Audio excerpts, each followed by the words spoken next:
China के बारे में सोशल मीडिया पर स्पेशली एक्स पर कुछ पोस्ट वायरल हो रही हैं जिसमें दिखाया जा रहा है कि चाइना की रियलिटी सिर्फ मॉडर्न सिटीज, टॉल बिल्डिंग और फास्ट ट्रेन तक लिमिटेड नहीं है। इन पोस्ट में पॉवर्टी, क्रैम्ड लिविंग स्पेसेस और वर्किंग क्लास लोगों की डिफिकल्ट लाइफ दिखाई जा रही है। क्लेम यह है कि चाइना के अंदर भी एक कास्ट लाइक हायरार्की एग्जिस्ट करती है जो कुछ लोगों को नीचे रखती है। इन डिस्कशंस में दो सिस्टम के नाम बार बार आता है। पहला है शिंगनोंगगोंगशोंग और दूसरा है हकाओ सिस्टम। शिंगनोंगगोंगशोंग एंशिएंट चाइना का एक ओल्ड सोशल ऑर्डर था जिसका मतलब है स्कॉलर, फार्मर, आर्टिस्टन और मर्चेंट्स।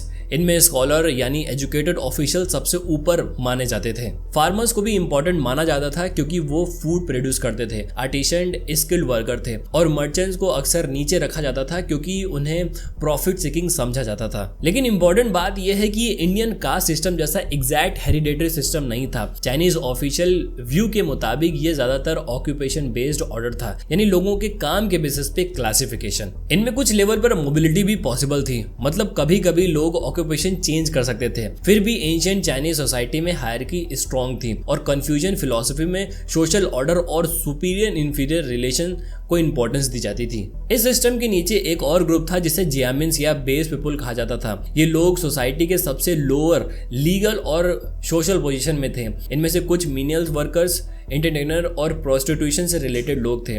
उनके पास अपवर्ड मोबिलिटी ऑलमोस्ट जीरो थी। इसी वजह से कुछ हिस्टोरियन ने इनका कंपैरिजन इंडिया के अनटचेबल से की है। लेकिन ओवरऑल शिंगनोंगगोंगशोंग को इंडियन कास्ट सिस्टम के इक्वल समझना एक्यूरेट नहीं है, क्योंकि Indian caste system religion, birth, society, morality और सेंचुरी लॉन्ग कॉन्टिन्यूटी से डीपली कनेक्टेड है। अब दूसरा सिस्टम है हकाओ सिस्टम, जो मॉडर्न चाइना में ज्यादा रेलेवेंट है। हकाओ एक हाउस होल्ड रजिस्ट्रेशन सिस्टम है जो 1950 में कम्युनिस्ट चाइना के टाइम इंट्रोड्यूस हुआ। इस सिस्टम में सिटीजन को बर्थ के टाइम रूरल या अर्बन ओरिजिन के बेसिस पर रजिस्टर किया जाता है। अगर सिंपल वर्ड्स में बोलें तो आपका हकाओ डिसाइड करेगा कि आपको हेल्थ केयर, एजुकेशन, हाउसिंग और सोशल बेनिफिट्स कहां और कितने मिलेंगे। अगर किसी का हकाओ रूरल एरिया का है और वो सिटी में काम करने चला जाता है तो उसके लिए अर्बन सिटीजन जैसे बेनिफिट्स लेना मुश्किल हो सकता है। चाइना की इकोनॉमी में माइग्रेंट वर्कर ने ह्यूज रोल प्ले किया, स्पेशली फैक्ट्रीज और कंस्ट्रक्शन में। लेकिन उनके चिल्ड्रन को एजुकेशन और यूनिवर्सिटीज एंट्रेंस एग्जाम यानी गकाओ के लिए प्रॉब्लम फेस करनी पड़ी।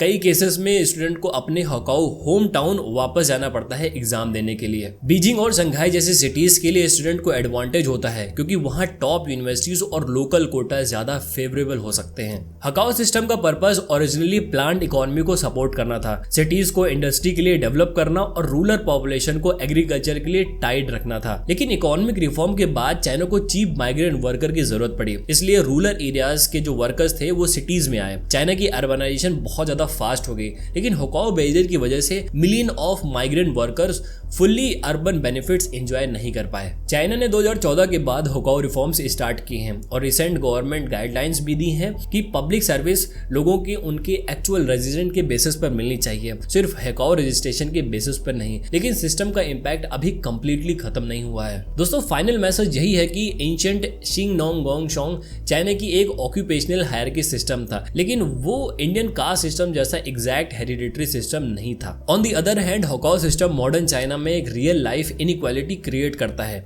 स्पेशली रूरल माइग्रेंट और उनके चिल्ड्रन के लिए। चाइना की मॉडर्न इंफ्रास्ट्रक्चर ग्रोथ इंप्रेसिव है, लेकिन उसके साथ ही सोशल इनइक्वालिटी और रूरल अर्बन डिवाइड भी एग्जिस्ट करता है।